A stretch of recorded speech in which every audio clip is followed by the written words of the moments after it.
और हमारे बीच में कोई बोलेगा तो फिर छोड़ेंगे नहीं। पक्ष क्या बोल रहा है, विपक्ष क्या बोल रहा है, हम सब सुनते हैं, और जब हम बोलते हैं तो सदन सुनता है। 81 ज्यादा कि 3.25 करोड़ ज्यादा? 81 के बच्चों पे हमने सवाल उठाया, आपकी हालत खराब हो गई, और 3.5 करोड़ के बच्चे कहाँ हैं? धूल में हैं।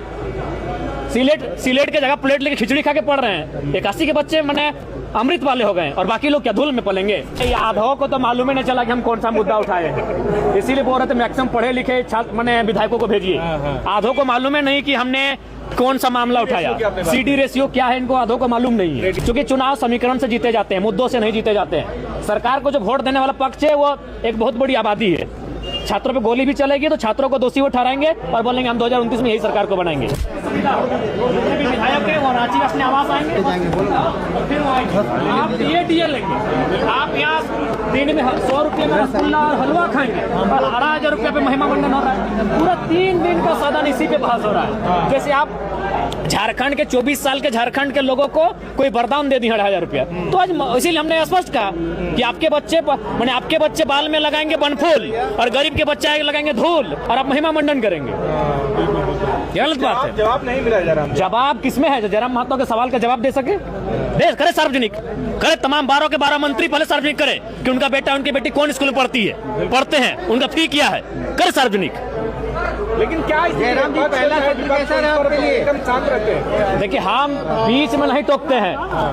हम पक्ष क्या बोल रहा है, विपक्ष क्या बोल रहा है, हम सब सुनते हैं, और जब हम बोलते हैं तो सदन सुनता है, और हमारे बीच में कोई बोलेगा तो फिर छोड़ेंगे नहीं। बिल्कुल, क्यों नहीं दिखेंगे भाई? उस पर उदासीन जवाब रहा हो, क्यों नहीं रहेंगे? कुछ नहीं। देखिए, सरकार को भी मालूम है चुनाव समीकरण से जीत के आती है। लाठी तो छोड़िए, अगर आप यहाँ छात्रों पे अगर गोली कांड भी होता है तो सरकार को फर्क नहीं पड़ेगा, क्योंकि चुनाव समीकरण से जीते जाते हैं, मुद्दों से नहीं जीते जाते हैं। सरकार को जो वोट देने वाला पक्ष है वो एक बहुत बड़ी आबादी है। छात्रों पे गोली भी चलेगी तो छात्रों को दोषी वो ठहराएंगे और बोलेंगे हम 2029 में यही सरकार को बनाएंगे। तो सरकार को ही मालूम है, वो दिल्ली की सरकार को मालूम है और रांची की सरकार को ही मालूम है कि चुनाव मुद्दों से नहीं, चुनाव समीकरण से जीता जाता है। इनके पास वो वोट का समीकरण है। बिल्कुल, क्या गलत कहा हमने? ये 18 साल की लड़की को 2,500 रुपया देंगे और महिमा मंडन करेंगे। हमने कहा आप उसको अगर स्कूल जाने से पहले पैसा देंगे तो चाट, छोला और सिंगाड़ा में खर्च करेगी, वो अपने श्रृंगार के सामग्री में खर्च करेगी। आप स्कूल जाने दीजिए, उसके अटेंडेंस होने दीजिए, उसके बाद स्कॉलरशिप के रूप में 2,500 रुपया दीजिए, यही पैसा दीजिए, लेकिन नजरिया बदलिए। सरकार तो इसे उपलब्धि बता रही है अपना। उपलब्धि है कि क्या है वो जैसे जैसे दिन बीतेगा पता चलेगा। आज जो अरे आधो को तो मालूम ही नहीं चला कि हम कौन सा मुद्दा उठाए हैं, इसीलिए बोल रहे थे मैक्सिमम पढ़े लिखे छात्र मैंने विधायकों को भेजिए। आधो को मालूम है नहीं कि हमने कौन सा मामला उठाया, CD रेशियो क्या है, इनको आधो को मालूम नहीं है। क्रेडिट रेशियो, बिल्कुल। देखिए, वो रेशियो, वो मामला ये है क्रेडिट एंड डिपॉजिट।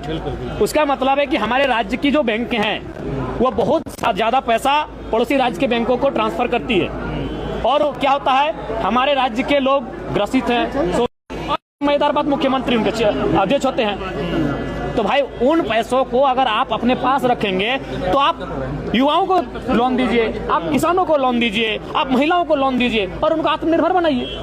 और RBI का गाइडलाइन कहता है कि 70% तक होना चाहिए। झारखंड का 36% है, बाकी जो स्टेट है वो 100% के आसपास है। तो आप तुलनात्मक अध्ययन में देखिए कि आप कितने पीछे हैं इन विषयों में। जयराम जी, आपने जो बच्चों वाला सवाल उठाया उस पर उनको तकलीफ हुई होगी?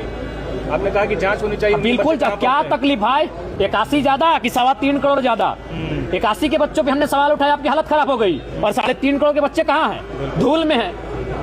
सिलेट के जगह प्लेट लेके खिचड़ी खा के पढ़ रहे हैं। 81 के बच्चे मैंने अमृत वाले हो गए, और बाकी लोग क्या धूल में पलेंगे?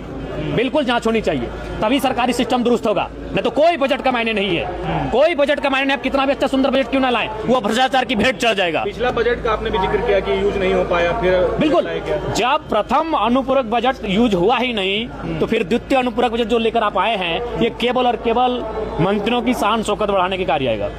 जयराम जी।